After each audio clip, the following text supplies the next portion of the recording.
kind of feel like this is the same team we've always kind of had. You really don't have that alpha dog point guard, kind of like the women do.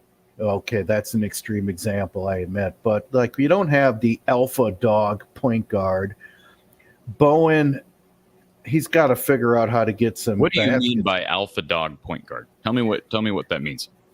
The guy, if you watch the NCAA tournament, that 5'8" guy for Kansas State who just lit it up. He table set it. He can score. But that's one.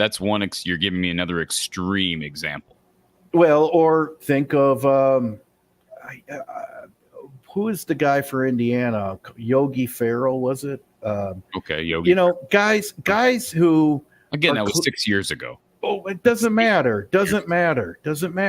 The guy who is the clear leader of the team, who everything runs through them, and then they table set for others. In the Fran era, our best players are typically the bigger guys, right? Garza, the Murrays. I guess Devin Marble might be one exception, but I want better guard play. Teams that do well in the NCAA tournament, teams that do well, and I'm reading James Hemmer's comment here. Teams that do well in the NCAA tournament have excellent guard play, and they know how to play defense. What Iowa's problem is we go through some major defensive lapse.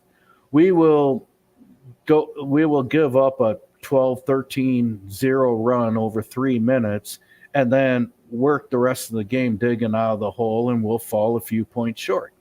And I think that's kind of what happened today. Well, let me just say something real quick, Ryan. You're right about that, and I don't want to return to you with anecdotal evidence because that doesn't prove anything.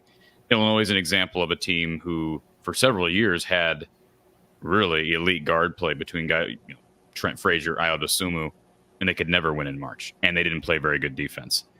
Now, I agree with you. I think they need better guard play, but I will say it's early with Brock Harding. He's 3 games into his career. This is his first road game.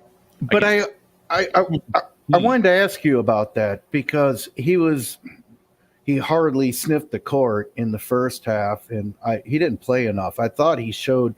I know the competition for the first 2 games, but I thought he showed enough flashes, enough passing ability, and I don't think Bowen blew anyone's doors off. And not that he played bad. He had a solid floor game, but why wasn't Harding more involved in this game? I think he potentially could have been more of a difference maker. Well, and I'll say my response to that, Ryan, and I want to give Fran kudos to a large extent. And I know people are frustrated with the defense. He gave him 92 points.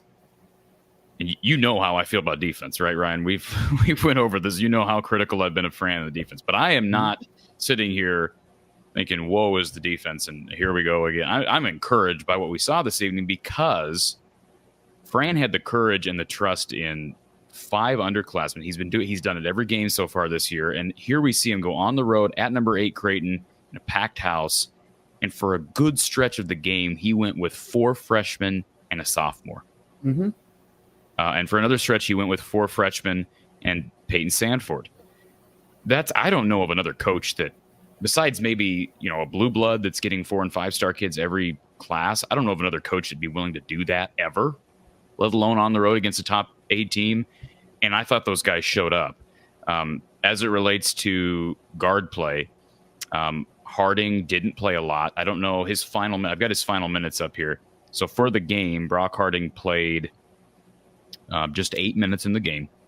And you're right about him in the first half. Brock had just 0 for 1 in the first half. Yeah, and just 2 minutes of play. I don't know why that is. The only thing I could say is, although Fran has lots of trust in his guys, and he played Brock 8 minutes, but Brock was the guy with the least amount of time on the court tonight of the freshman.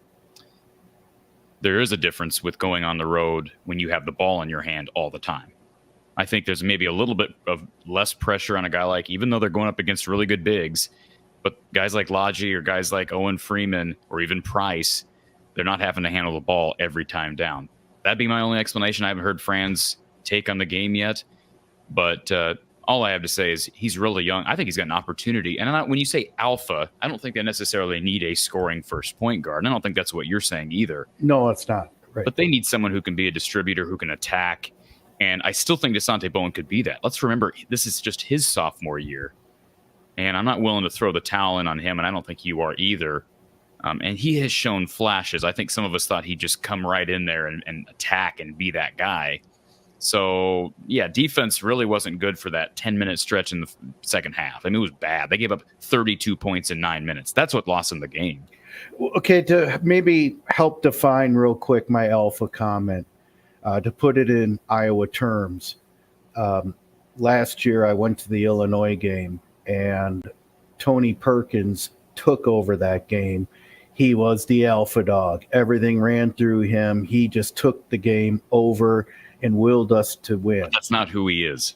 Yeah. But I'm saying that type of performer, the guy who can do that more often than not when you have to. You know, there are examples out there. Sure, they're you know, they don't grow on trees. I get that. But they are out there. And that's the kind of the guard who's got the potential of being that. The guy who, when you're in the second round of the NCAA tournament and you're going for that Sweet 16, and you got to have that guy who can put you over the top.